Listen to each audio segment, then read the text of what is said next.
चलिए एक बार फिर रॉन्ग इन्फॉर्मेशन को राइट इन्फॉर्मेशन तक ले जाते हैं या फिर राइट को राइट ही रहने देते हैं। लेकिन ऐसा सच में हो सकता है। पूरी दुनिया भर में ऐसी घटनाएं होती रहती हैं। आखिरी बार ऐसा दिसंबर 1937 में चाइना में हुआ था, जब एक साथ 3000 सिपाही अचानक गायब हो गए थे। मैं सच कह रहा हूँ, ये बिल्कुल सच्ची घटना है। हाँ, इस वीडियो में डोरेमोन बता रहे कि 1937 को चीन के 3000 सिपाही अचानक गायब हो गए थे। क्या वाकई यह घटना सच है या फिर मनगढ़ंत कहानी? चलिए इस वीडियो में पता लगाते हैं।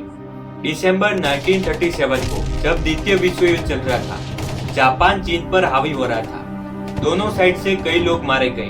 9 दिसंबर 1937 की शाम को बटालियन कमांडर ली फुसियन ने अपने सिपाहियों को यांगची नदी पर बने पुल की रक्षा के लिए तैनात किया, क्योंकि जापानी सेना आगे न बढ़ पाए। इसके बाद बटालियन कमांडर वहां से चले जाते हैं और इसके दूसरे दिन 10 दिसंबर की सुबह उनका एक सहयोगी उन्हें परेशान कर देने वाली बात कर उठाता है। बात यह थी कि पुल की रक्षा के लिए तैनात सिपाही वहां से किसी संकेत या कॉल का जवाब नहीं दे रहे थे। इस खामोशी की जांच के लिए एक टीम बनाई गई और यह टीम वहां पहुंचती है तो वहां कोई सैनिक या फील्ड ऑफिसर नहीं था और यह सैनिक कहाँ गए उनका कोई संकेत भी नहीं मिल रहा था। लापता सिपाहियों के बारे में पहली थ्योरी यह थी कि उन्होंने जापानियों के सामने आत्मसमर्पण कर लिया है, लेकिन जापानियों द्वारा दी गई बात की जानकारी में इसके बारे में कोई उल्लेख नहीं था। इन सिपाहियों के बारे में और एक थ्योरी है कि इन सिपाहियों ने हार मान ली हो और वो वहां से भाग गए हो, लेकिन यह असंभव लगता है क्योंकि उस समय वहां का पूरा इलाका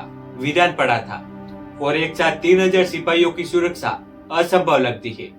अगर ऐसा होता है तो भी कुछ सालों बाद अवश्य कोई सामने आता। लेकिन सबसे चौंकाने वाली बात यह है कि कभी प्रतिष्ठित इतिहासकार या रिपोर्टर ने इन लापता सैनिकों के बारे में जांच नहीं की। इस जानकारी को देखते हुए यह संभव है कि कभी नानचिंग बटालियन अस्तित्व में थी ही नहीं और यह कहानी पूरी मनगढ़ंत है।